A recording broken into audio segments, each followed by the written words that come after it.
Holy cow, folks, you're not going to believe this. You know, everyone goes through life, I think, with a pinch me moment uh, in their lives. And this is going to be one of those nights because of the two guests I have coming in today. I can't even imagine doing it. I might as well just stop after this because this is the epitome of this whole show for the past 3 years. And I'll introduce them shortly, but I wanted to talk about something about dreams. Like in my nearly 60 years of life, I know it's hard to believe I am close to 60, but I've experienced so many multiple events that have defined who I am presently, and I've witnessed so many demoralizing events that could have crippled me. But I've also witnessed so many incredible highs that have helped me realize how blessed I am. But throughout it all, what I've come to realize is this: whatever I accomplish is because I never let my dreams get caught up in the woulda, shoulda, coulda realm of self-doubt, despite all the obstacles that have been thrust my way. And some of those doubts are self-imposed, obviously, and some of those are others telling me that it's foolish to even think I deserve to pursue any of my dreams. But again, this show is not about me. It's always about my guests, and especially my two guests tonight. And both of them have they're in careers that can swallow up even the most talented and persistent. And their names are Zach and Katy Dubois. They are a married couple, and they're both country singers and songwriters who have forged different paths with their singing careers. And the reason I wanted to have them on, because as a married couple, they managed to navigate their lives through a business that is famous for here today and gone tomorrow. But more importantly, I want to find out from them how they view the importance of never giving up on their dreams, despite the obstacles that come their way. And trust me, there are a lot, and they'll talk about that. So, Zach and Katy, thank you so much for coming on my show. Hey, it's a pleasure to be here, Tom. I'm excited for it. Yeah, it's and it was kind of I went to one of Zach's small concerts in South Bend, Indiana, and it just occurred to me. Said, well, why don't we talk about having Zach and Katy on my show? And fortunately, they agreed. So with you, Zach, I want to explain what you do. And you're a singer and you're a songwriter. I'm reading your bio here. And folks, he's a medical student. So I'll try to do both at the same time. And one of these things is not like the others, but Zach Dubois is living proof that the three are not mutually exclusive. For the past 7 years, he was based out of Nashville, touring full-time as a singer and songwriter, hitting the road to the likes of Turnpike Troubadours, American Aquarium, Josh Abbott Band, Old Dominion, Jack Ingram, and Radney Foster. Was he with Foster and Lloyd? Yep. Okay, all right, I thought so. I saw them a long time ago. Yep. But at the beginning of 2018, in addition to his studies, he's still writing, and recording, and touring.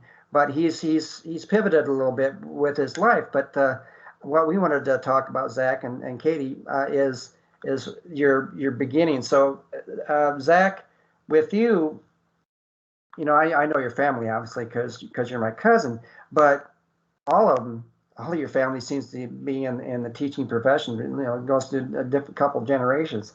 Was that your ambition when you went to Notre Dame? Yeah. So when I first started school, I wasn't really sure what I wanted to do. I thought I wanted to go to medical school eventually, but I also was not sold on that. So I was kind of through my undergraduate years, just kind of exploring different options, and teaching was definitely one of those. And at one point, I actually switched things up and was doing like a transition to teaching program, even because it's kind of the family business, like you alluded to. I think my great grandmother rode down horse and buggy to Ball State to get her teaching degree or teaching license, and she was the first kindergarten teacher in one of the big school districts around here. And my grandfather taught for 40 years. My paternal grandfather, and then all my dad and his brothers and sisters were teachers, and they all married teachers. And now my brother and cousins and my sister's married to a teacher. So it's kind of in the blood. And so it's definitely something that was on the radar. But no, I wouldn't say that it was the thing that I was guaranteed I was going to be doing. It's something I have a natural proclivity towards, but no, I kind of went into undergraduate studies thinking I would go to medical school. And so it took me a little longer than I initially thought, but I eventually got there. But I'm very happy that I took the journey and the path that I've taken so far. Were you playing like music while you were in school and actually thinking that that would be a career? Not when I first started. I took piano lessons growing up, kind of like everybody does, but I wasn't really, into music really growing up until my senior year of high school. I ended up having a stress fracture in my back and also got mono before football because I played football and baseball all throughout high school. And so yeah, when I couldn't play football my senior year, I decided to find a productive use of my newfound downtime and start teaching myself how to play guitar. And so I'd always written poetry, and so naturally you eventually get into songwriting. I think once you start playing music, and then if you like to write as well, it just kind of makes sense. But I no, when I first started college, I wasn't really playing music. It wasn't until my sophomore year when there was a big comedy show that our dorm puts on campus called the Keenan Review every year at Notre Dame, and it's kind of like a Saturday Night Live sketch show. And I wrote a song and played it there. Is kind of is a funny song. It's the first time I ever played in public, and I kind of got the bug after that, playing for like 2,000 people every night that were hanging on to your every word. That was a pretty good high that you get on, and I kind of got bitten by the bug then, and started after that point kind of writing more, and then starting to play out more towards the end of my college. Yeah, and so, but you took a certain class, and then you were supposed to do some kind of entrepreneur thing, right? And then that's what kind of kicked in, right?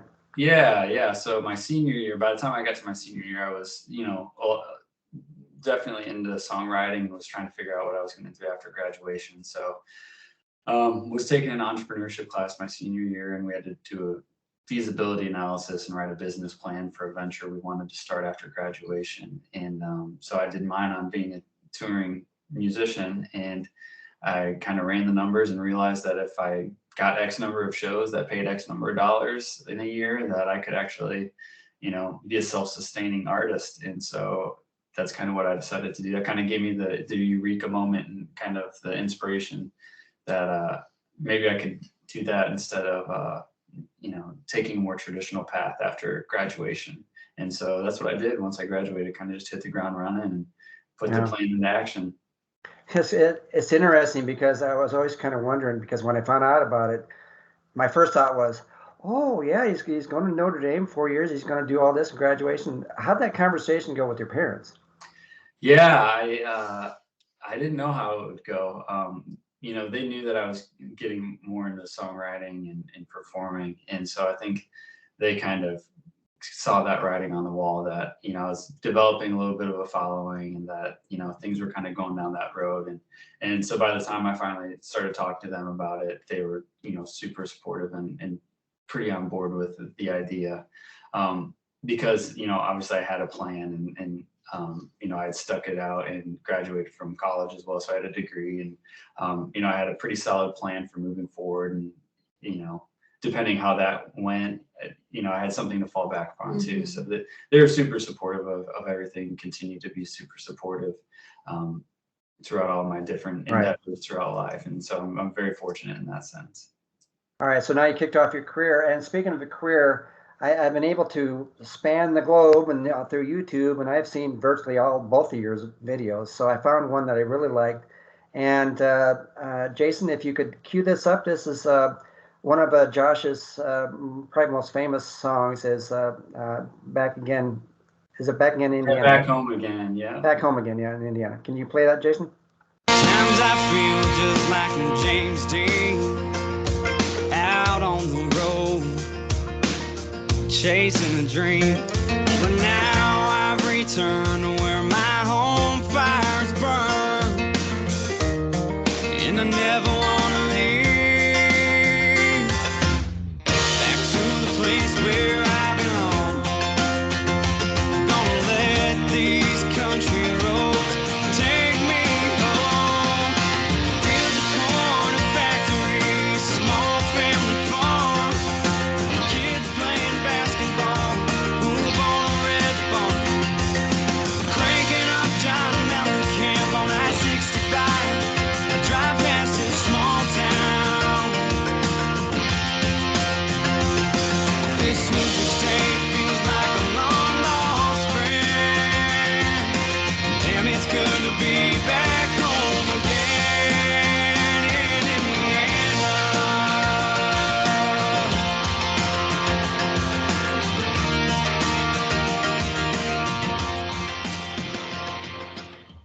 Man, I never get tired of hearing that thing, especially when you start talking about Indiana.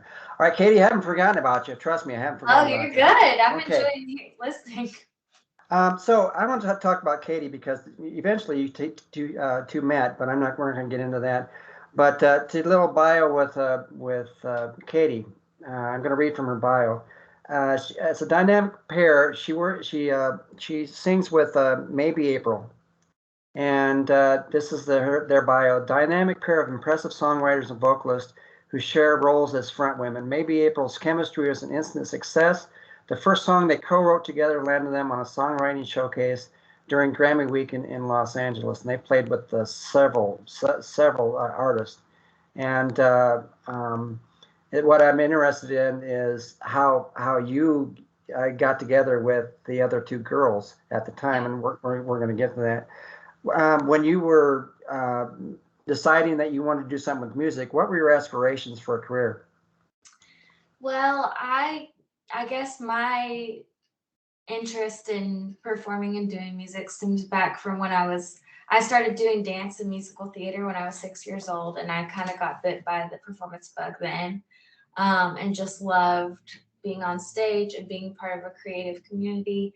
And then when I was about 13, 14, I got really interested in songwriting. I'd always loved country music and just like the truth behind it. Um, but obviously at that age, you're not writing good songs. Well, So Taylor Swift did. yeah, she did, but Yeah. it didn't. I didn't have those hits when I was 16. So, Yeah. But I guess my aspirations for my career, I grew up in Arkansas. It was only about 4 hours from Nashville, so it was a lot easy. It was easy for me to go up there, and I started going to like Nashville Songwriters Association International, learning about the craft of writing songs. I would go watch writers rounds. I would go to events, and yeah, I just wanted to be a part of the singer songwriter community there, and I played a lot of shows back home too, and it just grew from there. I'm interested because about how the three of you met. You met at a camp, right? Yes, we met at a camp called Grammy Camp, hosted by the Grammy Foundation, and it was their first year doing it in Nashville. None of us lived there at the time. This was the summer I graduated high school.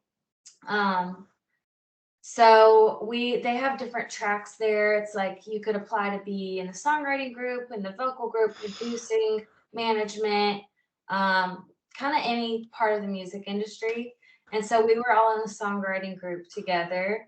And at the end of the week, you had to present something to perform at this end of the week bash performance for industry people, your families, whoever wanted to come, and we were kind of the last ones straggling behind. Hmm.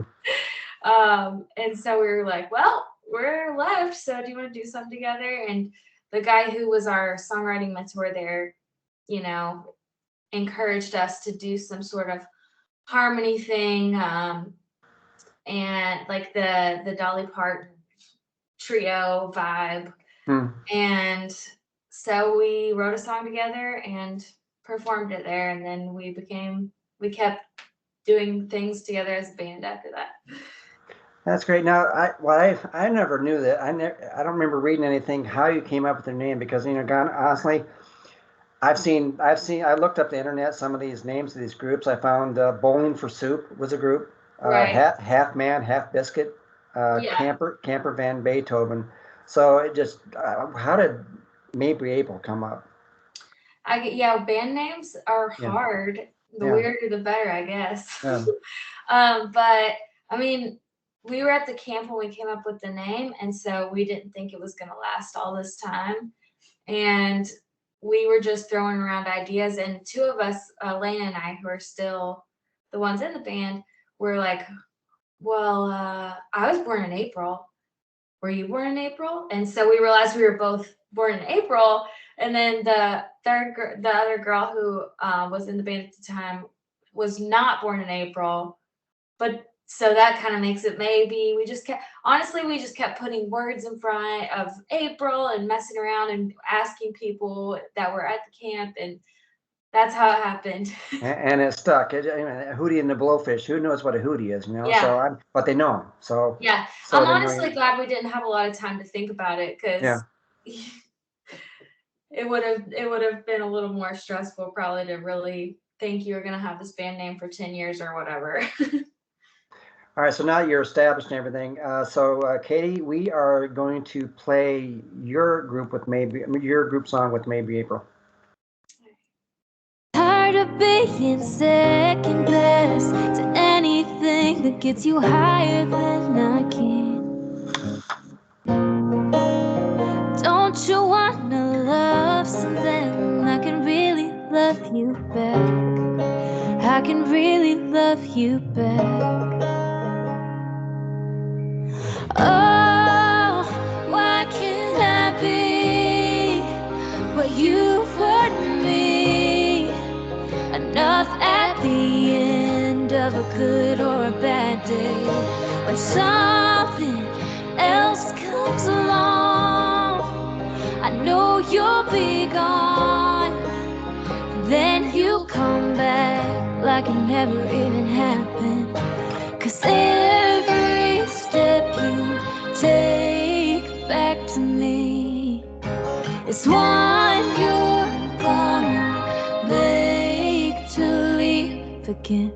I miss you like you're already gone. I'm looking at the two of you, and I have to wonder, because you've heard your music constantly over and over again. What goes through your head when you hear both of you guys singing? Oh, when I'm singing, I try to just tune it out. I know, same. I get really self-conscious about it. I don't like listening to myself. My friends know that if they ever want to make me uncomfortable, that all they have to do is start playing my music or put a video up of mine, and then And then you walk away. Yeah. Exactly. Yeah, because I've heard actors say they won't see any of their shows at all, their movies or whatever, because you start critiquing. Right, you just pick it apart, I feel like. Well, that's what I do when I look past on my YouTube videos. I look at my face and how I react to certain things. It's like, man, what do you do that for? So yeah, it's good to watch the film and constructive criticism, but you can't get into your head too much about it. Yeah. I guess. Yeah. So obviously, both of you guys are on different paths in your careers. How did you guys finally meet? So we were actually playing a festival in Brazil, Indiana, back in 2014 during the World Cup. So we met at Brazil during the World Cup. But it's in the small town of Brazil, Indiana, outside of Terre Haute, and we were both just playing the festival, and she actually came up to me and kind of introduced herself first. Yeah. She made the first move. She says sheepishly. Yes.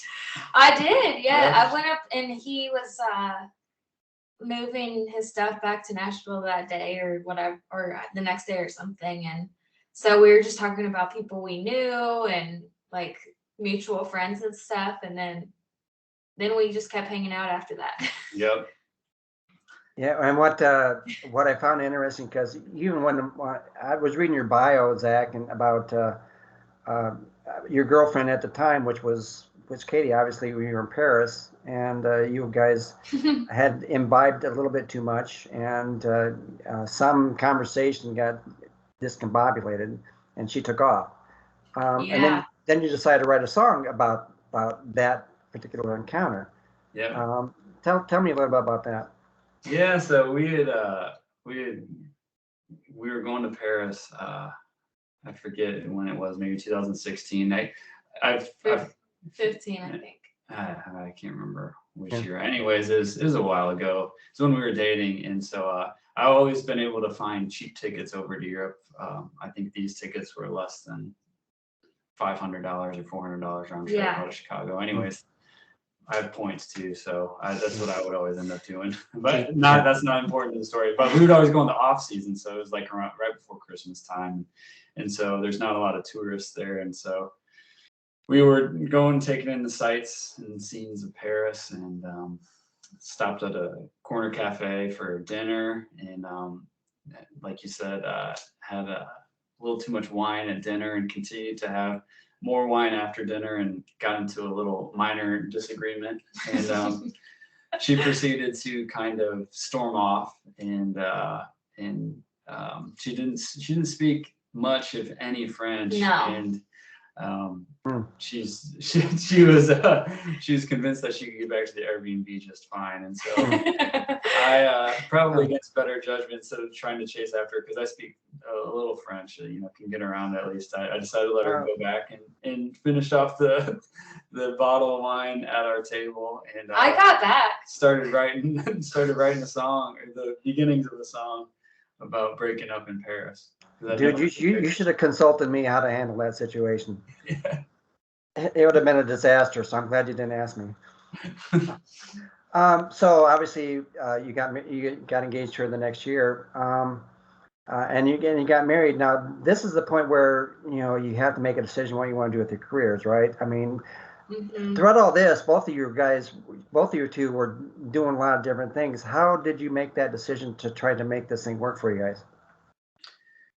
Yeah, I mean, I don't know how you felt, but I always figured that I wasn't ever gonna let music or any career that I had get in the way of relationships. And so when you decide to continue to date somebody and eventually get married, that kind of takes its place at the top of the hierarchy of things in your life. And so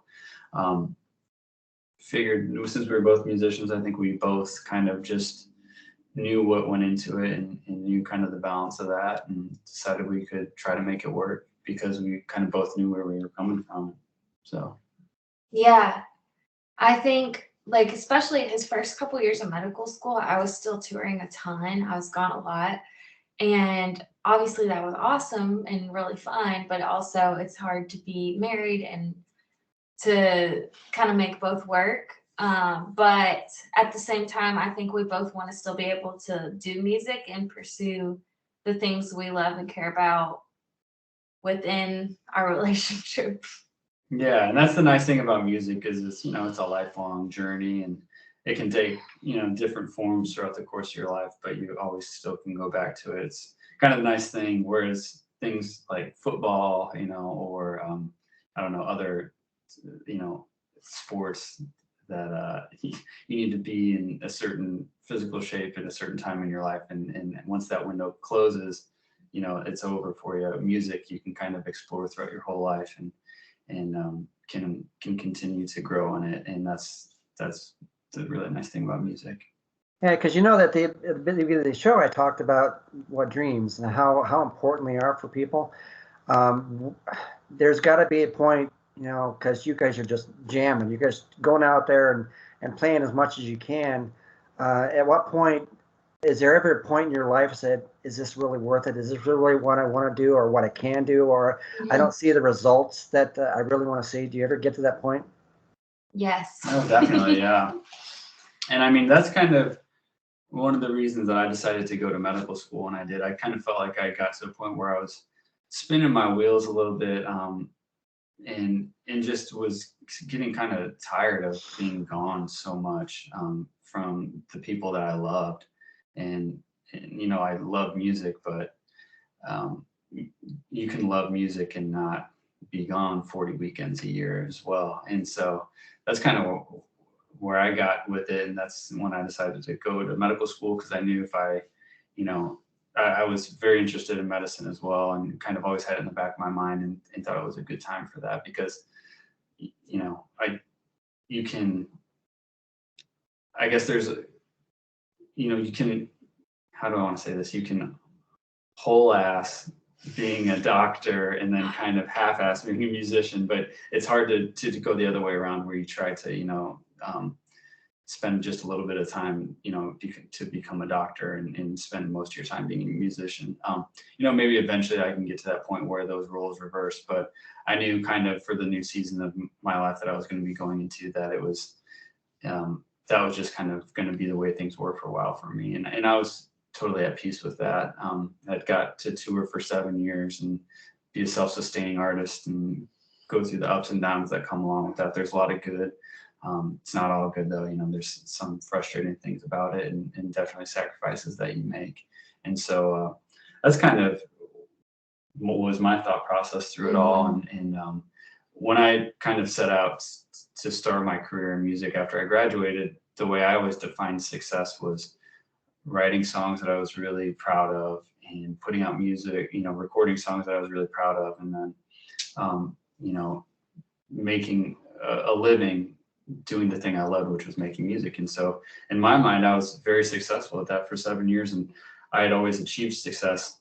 And I set these little sub goals, but for me, it was never like, oh, get a #1 song in the country or play a stadium tour or anything like that. Those were never the things that I set out to aspire to, because so much of that's out of your control. Right. I tried to be very particular about the goals and kind of things that I set out in my career of making sure that if I worked hard, I could attain them.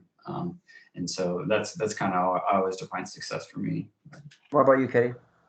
Yeah, I mean, I was not the same as him in that way, I guess. Yeah.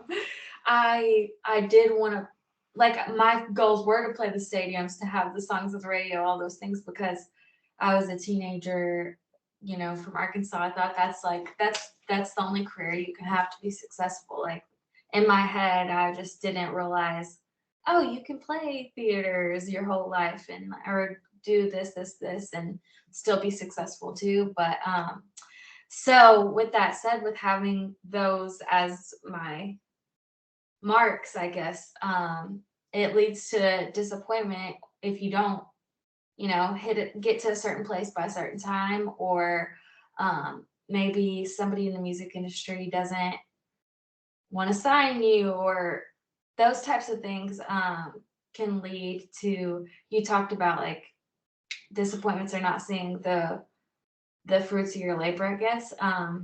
So yeah, that's something that's frustrating. Is, I don't know how you felt about it, but you'd go out and kind of like grind playing all these shows, and you feel like things were going really well out on the road and with your shows, and then you'd come back to Nashville, and sometimes it wouldn't feel like it was maybe picking up as much as you wanted it to there on the business end of things. But So how do you keep going with that? I mean, because there's more. Just I have disappointments. You guys know this, because as an author and a radio show host, there's always things that you want to be where you want to go, but you don't see the fruits of your labor. But I mean, there's got to be some point you said, okay, I'm doing the right thing. I'm doing the right thing. Yeah. I got to keep doing this. But Katy, you're kind of not responsible, but you have Elena Stacy as your other partner there. I mean, do you feel kind of obligated to just keep going? Because I know Elena, she's way out there. She really wants to succeed, right? yeah, no, she's great, and she does her own stuff. Like, she plays her own shows as well.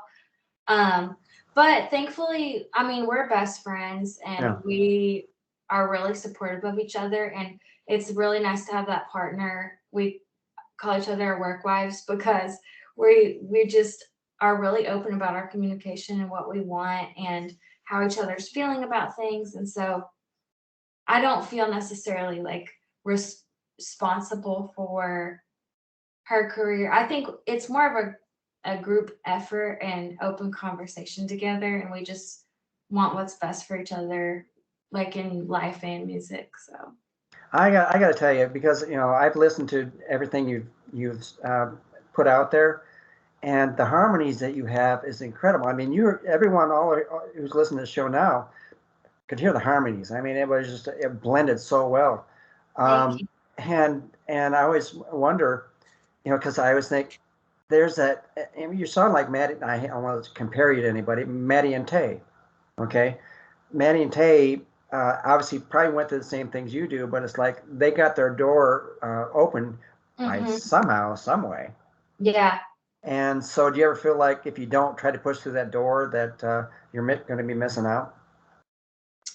I think I used to feel that way, and the older I've gotten and the more that we've done, I don't feel that way as much anymore, because, maybe we're not at the CMA Awards or whatever, but we've worked really hard and gotten to do a lot of really awesome things, like that I'm proud of. You know, we've played South by Southwest. We did play CMA Fest once, put out a lot of songs that we love, and we got to the point where we're just writing songs that we want to write and producing them the way we want to, you know, put them out into the world. And so I think I've just gotten more at peace about the journey, I guess. That's okay. Now, talking with the both of you, I can see that you have diverging paths right now. Obviously, I mean, you're going to finish school, Zach, and everything, and you're still pursuing a career in singing.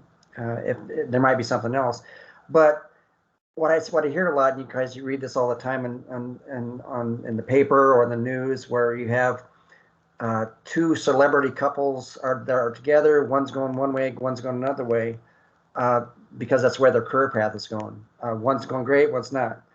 So how do you not manage to fall into that trap? I mean, I think the most important thing is just putting your relationship first.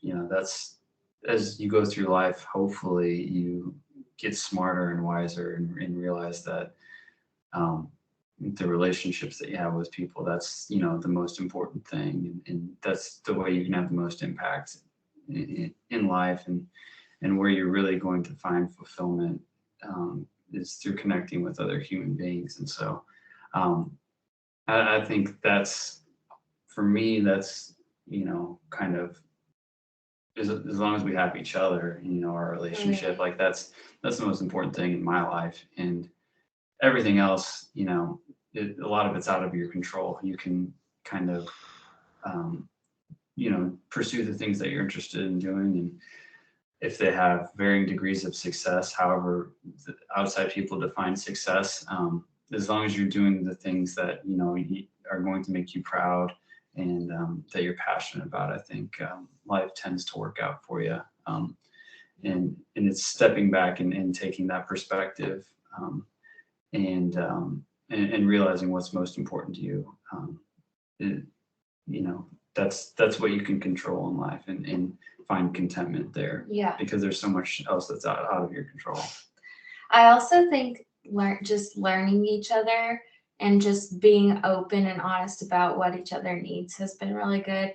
And for me, that's like stepping back and really assessing what I am thinking about or needing or wanting, and like just communicating how I feel about something or why I'm doing something, or because, you know, we have a lot of similarities, but we're two very different people at the same time. And so things that are in my head or that I might need are not the same as him. So I think that's been really helpful for us too.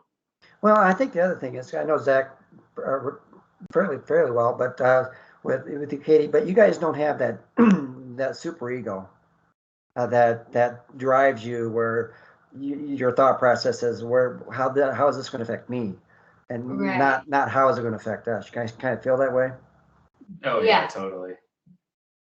And it's something that you have to, I think everybody has a natural, maybe not everybody, but a lot of people have a natural inclination to, and maybe your more unhealthy moments to gravitate towards that. And so I think just making sure that you don't allow kind of that to take over. It's something you have to continuously work on and try to beat back. But I think it's an important thing to learn as you hopefully get older and wiser. Yeah, and you guys are getting so old. It's so. Hey, it's going quick. Yeah, it goes like after 25, it's all downhill after that. Yes. So I just thought I'd give a lot of encouragement, you know, to help you out. Oh.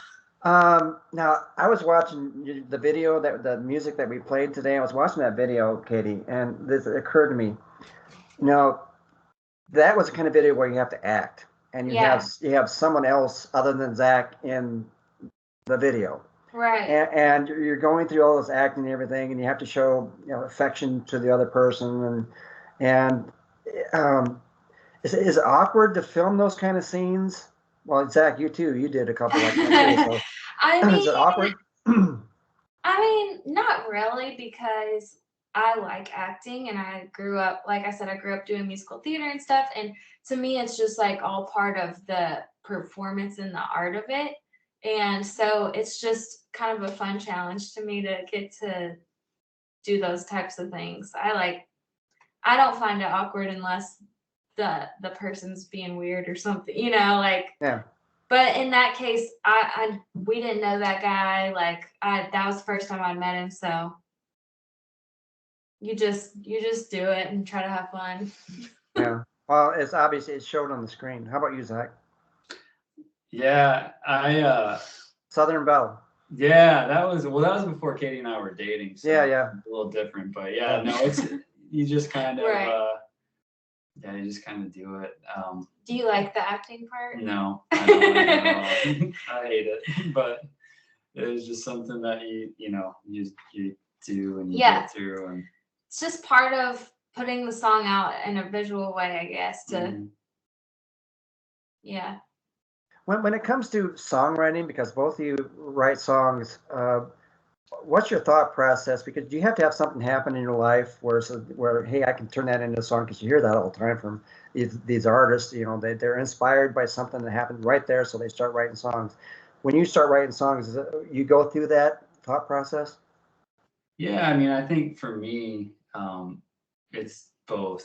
Some, especially when I first started out, I wrote a lot about things that I did have happen to me in my life, and so it was kind of a way for me to process things. And so I forget who it was, but they called writing country music the best shrink in the world. It's it's just a way that I kind of dealt with different negative things that happened in my life, and tried to turn those into some positive things. But as you continue to grow as a writer, and continue to write a lot, obviously you got to write about other things than things that happen in your life, and so you start to write about different things, and try to take interesting angles on different things, and you try to concoct interesting stories and tell interesting stories. So it's kind of one of those things. It's like it's both. Mm-hmm. I would agree. Yeah, both. And in my case, it's like maybe something happened in Elena's life or in my life, or we want to make something up, or we're inspired by someone else's story, and then then you exaggerate things. So, and then one of the songs we have is not a real story at all, and it's Isabel on our album. That's a murder ballad we wrote with Zach. So. Was the line, never let the truth get in the way of a good story. So yeah, exactly. Sometimes you embellish things, and sometimes it's fun to live out things you never would get to do. Yeah, I was kind of wondering that, because if like what was it, the Chicks wrote Who Killed Earl or something like that? Oh yeah. Goodbye Earl. Yeah, I mean, was that personally? I would have to wonder if that was personally involved. Right. I don't know. I hope it wasn't, but maybe Earl deserved it. No. Now, I was always wondering about this, because I've heard you sing, Katy, and I've heard you sing, Zach, but I haven't seen the both of you sing together. Do you guys do that very often at all, or you guys find your musical taste different, or the harmonies don't match? Yeah, we don't honestly sing together very don't. often. Not even around the house. We should. Yeah, maybe we will as we continue to grow in life. But no, it's one of those things where we kind of just have always let it, each one of us. I know. I don't know why that is. I mean, we've played shows together, which has been really fun. Like, that's the best, when we get to just go out and play shows, the same shows. But not singing together. Right. We haven't really sang together a ton. So. Well, I think the other thing is neither one of us are very good at. Well, you're better at me than at harmonizing. But right. Like natural harmonies, like. Yeah, like in my band, Elena, she grew up in a family band. Her mom is really good at harmonies, so it's just really natural for her. For me, I have to really work at it and have to like learn it and practice it and da da da da. So it's not as natural, I guess. And I feel like for some reason we've kind of always confided in each other about our music careers, and we like a lot of the same music, but we've kind of always just kept it not in our relationship for some reason. Mhm. I don't know.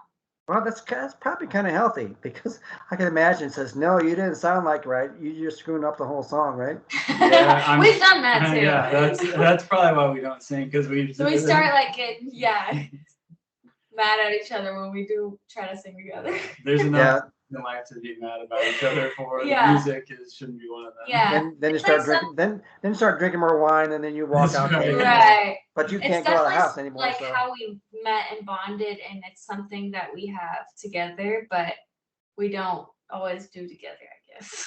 Yeah, and I think it's good too, because it just, we obviously have a lot of other interests and things we enjoy about each other, just other than music, which is a good sign, I guess. Yeah, that's true. What about songwriting? Have you guys tried to write songs together? Yeah, Not a lot, but we have written songs together. I think that would be something we would be better at together. We could probably do a little more of that, and I'm sure that's one of the things we probably will do as we go forward in life. Because that is a fun creative outlet, and I think we're both more natural writers than we are harmonizers. So yeah. You're in your lane. That's good. That's good. So when you said you're with Zach, you have what, 6 or 7 months left in school, right? Yep. So what's going to happen after that then? Then so I'm hoping to play some more shows this spring, and then I'll have about a month or so off before I start my residency training, and so I'm hoping to play some more shows in May as well, in the beginning of June, before I start my residency training. And then my residency training will be 3 years, and so continue to kind of just play music and do the residency training, which will be nice because I'll finally be getting paid instead of having to pay to work a lot of hours at the hospital. So that's kind of the plan for the next 6 months for me, what's going to happen, I think. So it kind of occurred to me, Zach, that once you graduate and everything and you do those songs, and all of a sudden this music producer comes up and says, Zach, I want to sign you. What do you do then? Oh, I don't know. It'd have to depend who it was, what the deal was. It'd be an interesting problem to have, but I don't know. I really enjoy medicine and I really enjoy music, so both I think are going to be lifelong endeavors for me, and I think at different points in my life they'll have different places in the kind of my hierarchy, and so I don't know. That'd be interesting. It'd be a good problem to have. I threw the hypothetical out there. So most people say, well, I'll deal with it when it comes, but I'm not going to think about it. So now the both of you, oh man, what was I going to say here? You've been singing for a long time and everything.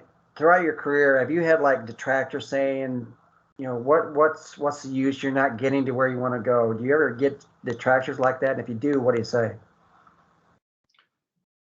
Oh yeah, I mean, there's definitely always people that kind of have their own opinions, and for whatever their ulterior motives are, whether they're jealous or whatever the case may be, or maybe they just really don't like you or your music, which is fine too. But I mean, that's one thing. I just never have done things for other people, and I think it's really important that you don't do things and define yourself by the perceptions of outside people. And you have to that's why I think it's really important to always, it was really important for me early on to always define what success was for me, and then I could take stock of that and see, did I have I had a successful past year in the things that I set out to do, and attain the things that I could attain that were in my control. And so if people ever kind of said those types of things to me, I just would kind of explain that to them. If they didn't really want to have a conversation, it didn't bother me at all. But there's always people, there's always haters. You two are comfortable in your own skin. I don't think anybody that says anything that detracts from you guys, just water off your back, Yeah. Yeah. I think you, in this type of career, you just develop a thick skin and try not to let things bother you. Yeah. Yeah, but there's been plenty of meetings that I've been at, I'm sure Katie's been at too, where you're meeting with publishers or, different label people that are just, not into what you're doing. And, for me, at first I would get really discouraged by that, but then the more I, have gone through it, the more I'm, you just realize, well, this is the kind of music that I make and this is who I am. And if they don't like that, then that's fine, because there are people out there that do like your music. And so the important thing is just to find and connect with those people. Right. And because when you find those people, those are the people that are really going to be your champions and kind of carry you through. And you're not everybody's going to love you. And so Not even close. you can't ever attain, strive for that. So. Yeah. Well, speaking of music, we are coming to the end. And as far as the music goes, how can people find out about both of your musics? So mine is, you can go to maybyeapril.com and that has everything there. Well, it's on all the streaming platforms. You can look up Maybe April, and then we're on social media, Facebook, Instagram, all that stuff, Maybe April Music. Yeah, mine's myname.com, ZachDubois.com. In all the social media channels, just search for my name, Zach Dubois, and you should be able to find it. So. Yeah, we don't see you much on Facebook, so. No, He doesn't get on Facebook. I try to stay away from social media. Yeah.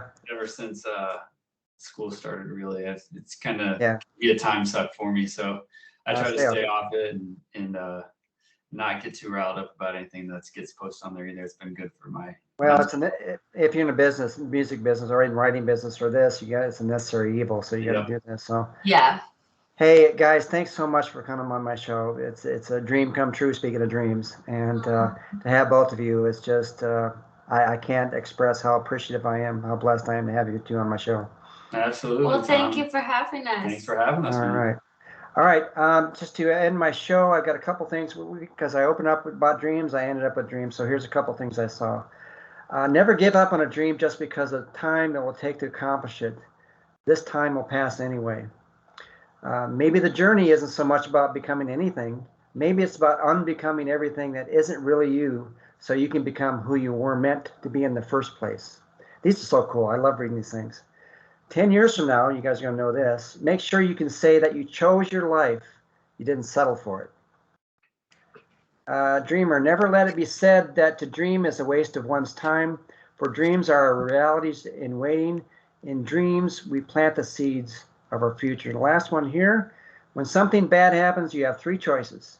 You can either let it define you, let it destroy you, or can you let it strengthen you? And both of you are the epitome of what it's like to follow dreams. And I am so proud of you two.